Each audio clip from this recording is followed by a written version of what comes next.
Colour printer வச்சுருக்கவங்களுக்கு வரக்கூடிய ஒரு பெரிய பிரச்சனை இந்த E3 எரர் பிரச்சனை தான். அந்த பிரச்சனையை நம்மளே சுலபமாக சரி பண்ணிக்கிடலாம். அது எப்படிங்கிறத இப்போ பார்ப்போம். முதல்ல பவர் ஆஃப் பண்ணிக்கோங்க. எந்த ஒரு இதை யூஸ் பண்ணும்போதுமே பவர் ஆஃப் பண்ணிவிட்டு சேஃப்டி தான் ஃபஸ்ட்டு.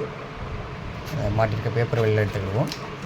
பெரும்பாலும் 80 GSM அதாவது 80 GSM யூஸ் பண்ணுங்கள். 70 வச்சுருந்தா தான் அந்த பிரச்சனை வரும். டோர் ஓப்பன் பண்ணிவிடுங்க. ஓப்பன் பண்ணும்போது உள் பக்கமாக ஒரு சின்ன லாக் இருக்கும், ரோலர். அந்த ரோலரை வந்து இதாக பார்த்தீங்களா, அந்த ரோலரை ரிவர்ஸில் சுற்றுங்க. பாஸ்ட்டில் சுற்ற முடியாது, ரிவர்ஸ்லேயே சுற்றுங்க. அந்த சுற்றுது பார்த்தீங்களா, அந்த ரோலரை சுற்றும்போது இதெல்லாம் சுத்தம். கொஞ்சம் சுற்றி விட்டுட்டு அதுக்கப்புறமா இந்த பக்கமாக இந்த இருக்குங்களா, இந்த பக்கமாக இதில் இந்த மாதிரி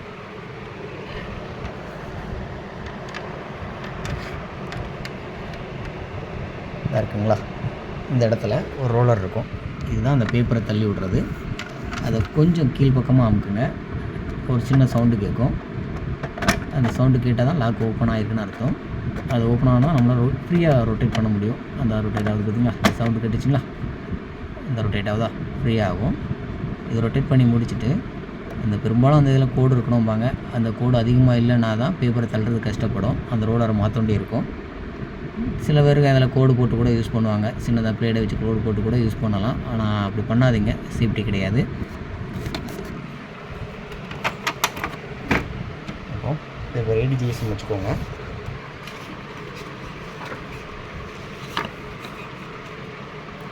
பவர் ஆன் பண்ணுறேன். வேறு போயிடும் சரிங்களா. கேட்ரேஜ் ரோடு ஆகாம ஃபஸ்ட்டு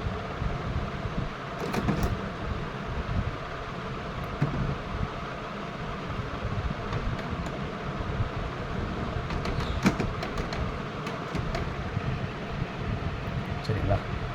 நம்ம பிரிண்ட் எடுங்க, ஆட்டோமேட்டிக்காக வந்துடும்.